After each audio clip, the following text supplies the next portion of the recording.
is Tashika here and welcome to my channel Study Rabbit. Today we will be discussing about the topic laws of radicals and exponent. Laws of radicals और exponent एक बहुत basic term है और ये सिर्फ 9th class का syllabus नहीं है बल्कि आपको फिजिक्स, केमिस्ट्री और मैथ्स के न्यूमेरिकल सॉल्व करने में हेल्प करेगा। जो भी डिफिकल्टीज आती हैं हमारे न्यूमेरिकल्स को सॉल्व करने के वो ये इजी बना देगा। So let's start with the laws of radicals without wasting our time. Laws of radicals हमें एक चीज़ जानने की ज़रूरत पड़ेगी, सबसे इम्पॉर्टेंट, अगर हमें कोई नंबर दिया हो इस फॉर्म में, ठीक है, तो जो ये नीचे होता है हमारा, जैसे हमारा किसी चीज़ का नीचे होता है उसको बेस कहते हैं, वैसे ये नंबर क्या होता है, बेस होता है। और ये जो b है ये इस बेस का पावर होता है या उस बेस का एक्सपोनेंट कह सकते हैं उसको। अगर हम एग्जांपल लेके चलें, एक 5 की पावर 2, तो 5 is a base and 2 is a exponent और अ पावर, ठीक है। तो अब हम लॉज ऑफ रेडिकल्स, आपको दो चीज़ आने की ज़रूरत था क्योंकि आप जब लॉज पढ़ेंगे तो आपको ईजी होगा समझने के लिए।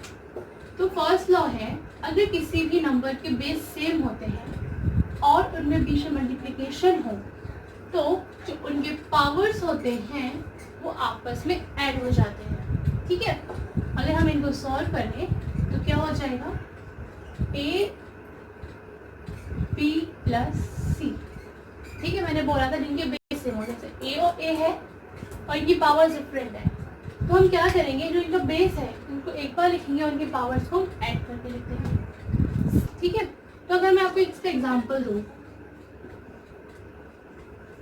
3 की पावर 5 इंटू 3 की पावर 2, तो हम इसको किस फॉर्म में लिखेंगे, इसको लिखेंगे बेस हमारा दोनों का सेम, पावर डिफरेंट, बीच में क्या है मल्टीप्लिकेशन। अगर बीच में मल्टीप्लिकेशन हम क्या करेंगे, दोनों में एडिशन कर देंगे, 5 प्लस 2 दैट इज 3 की पावर 7। ये बहुत इजी टॉपिक है और आप अगर अच्छे से समझ लें तो आपके लिए बहुत इजी होगा, ठीक है।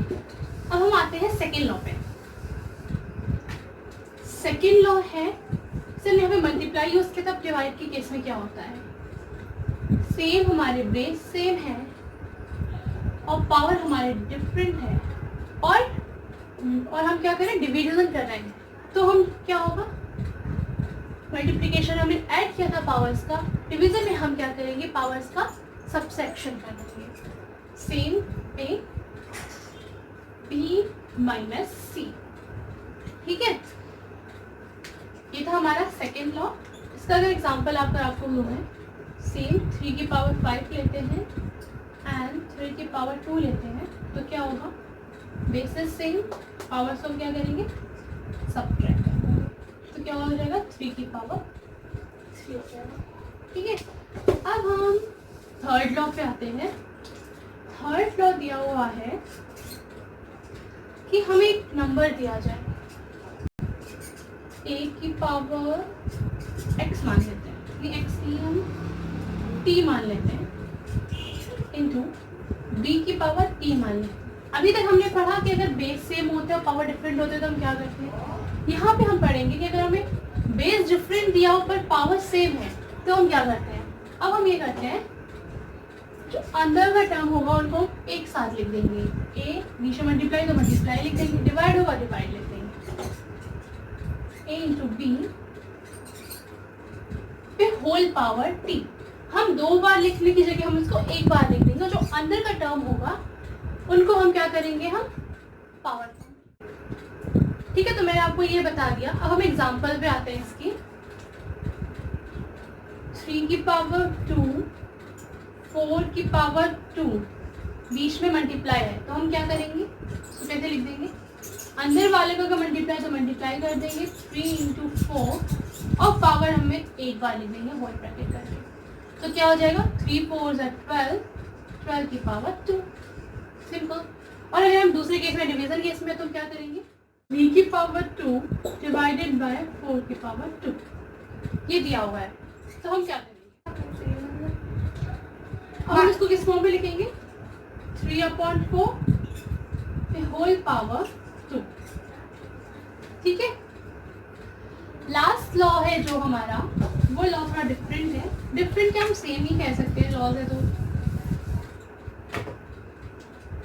अगर हमें बेस एक दिया है, फोर्थ लॉ जो है हमें दिया है a, उसके ऊपर q पावर है, फिर उस पर एक और पावर लगा दिया गया है p, तो हम इसको कैसे लिखते हैं? इसको लिखने का सिंपल तरीका है a, और जब हम पावर के ऊपर पावर लगाते हैं वो क्या मल्टीप्लाई होते चलता है, तो क्या हो जाएगा p इंटू क्यू।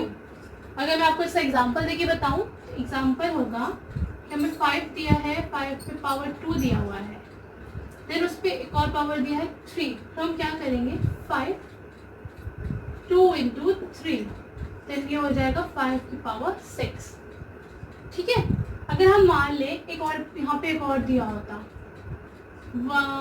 2 फिर से दिया होता, एक और पावर 2 दे देता, तो हम क्या एक और 2 को मल्टीप्लाई कर देते, यहाँ पे क्या हो जाता 6 इंटू 2 5 की पावर 12।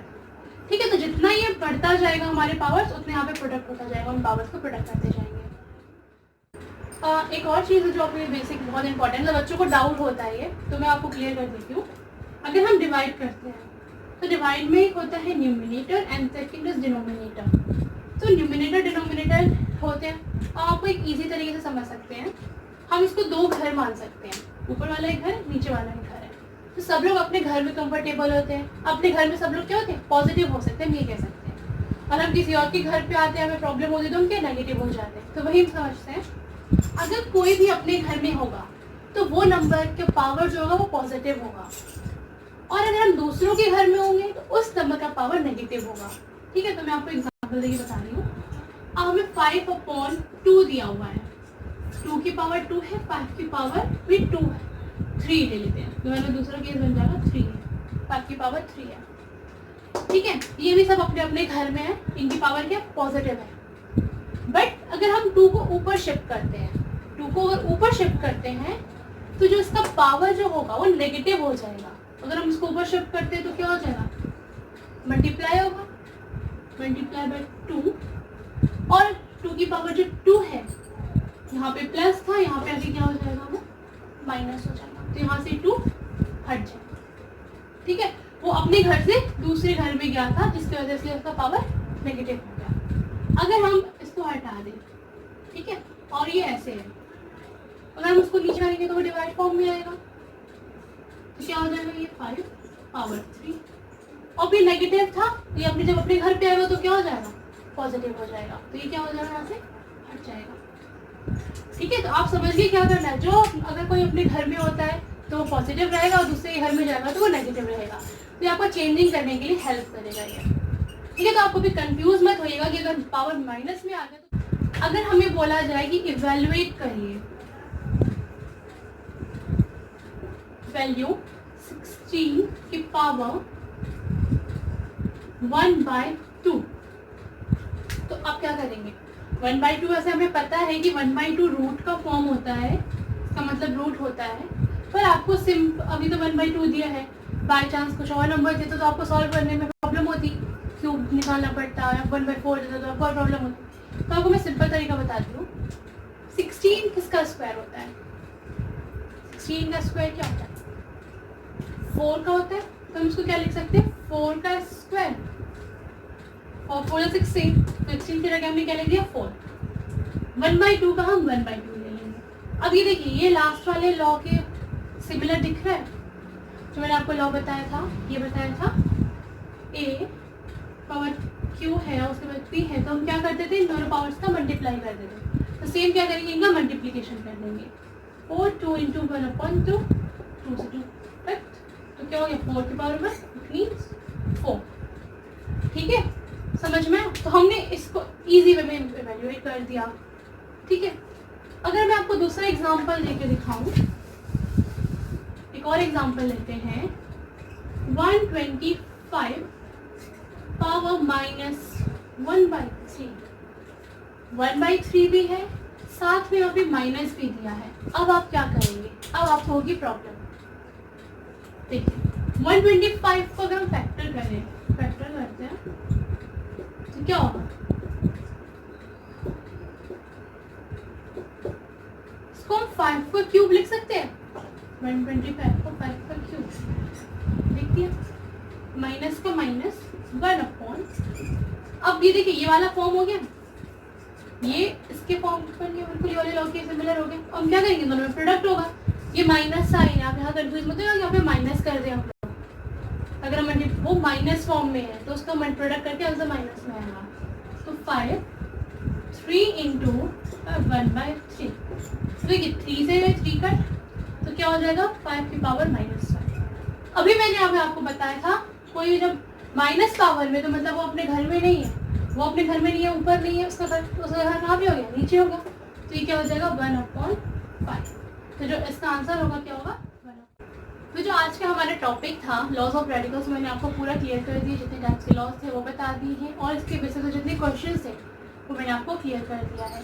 तो आई होप आपको ये क्लास समझ में आई होगी, आपका टॉपिक समझ में आ गया होगा अच्छे से।